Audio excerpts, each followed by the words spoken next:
Diz o insensato no seu coração: não há Deus. Corrompem-se e praticam iniquidade. Já não há quem faça o bem. Salmo 53, verso 1. Quem se importa com Deus é o tema da meditação de hoje. O insensato mencionado no versículo de hoje não se refere a um indivíduo específico, mas sim a uma classe de pessoas.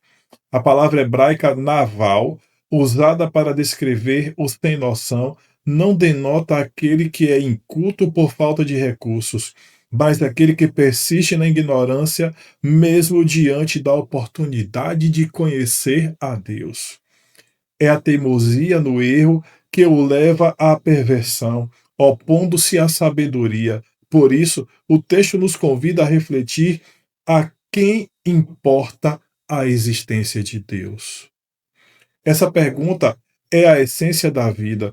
Se Deus não existir, não há razão para nos interessarmos por Ele. No entanto, se Deus existir, nossa relação com Ele se torna o aspecto mais crucial. Muitos podem considerar o assunto irrelevante. Entretanto, quem pensa assim ainda não entendeu o problema. Afinal, até filósofos céticos como Sartre e Camus admitiram que a existência de Deus é importante para a humanidade. Pois, se o ateísmo estiver certo, não há um propósito na vida a não ser o acidente de existir por um momento. Fernando Pessoa, que também era ateu, definiu o ser humano como um cadáver adiado que procria. E Nietzsche, que anunciou a morte de Deus, reconheceu a orfandade que viria disso.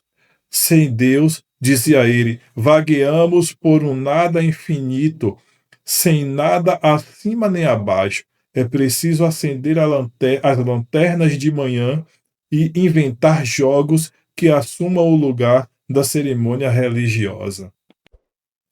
Coincidência ou ironia, o próprio Nietzsche passou os últimos anos da vida nas trevas da insanidade, amparado por sua mãe piedosa que orava por ele.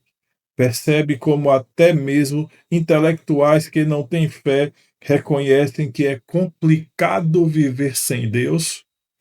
Sem ele, a vida se torna absurda, carente de sentido, valor ou propósito definidos.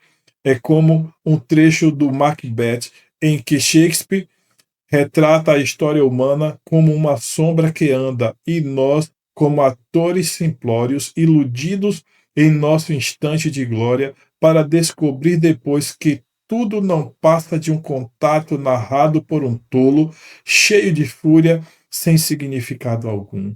E para você, como a existência de Deus afeta a sua vida? Na minha adolescência, eu achava inadmissível viver 70, 80, 100 anos que fosse, e depois deixar de existir para sempre, ou voltar a existir em um animal ou em um inseto, como algumas pessoas pensam. Mas logo eu tive a oportunidade de conhecer a palavra de Deus através das Escrituras Sagradas, a Bíblia, que é a palavra de Deus, e ali confirmar que a nossa vida não se resume a essa mera existência. Aqueles que crerem em Cristo, ainda que morram, terão a vida eterna. E em breve ele virá para conceder àqueles fiéis a vida eterna, quer aqueles que morreram, quer aqueles que permanecerem vivos por ocasião da sua volta. Este corpo corruptível será transformado em um corpo incorruptível. Esse corpo mortal será transformado em um corpo imortal e nós viveremos para sempre com o Senhor. Esta é a minha esperança. Qual é a sua? Coloque aí nos comentários. Um forte abraço e até amanhã.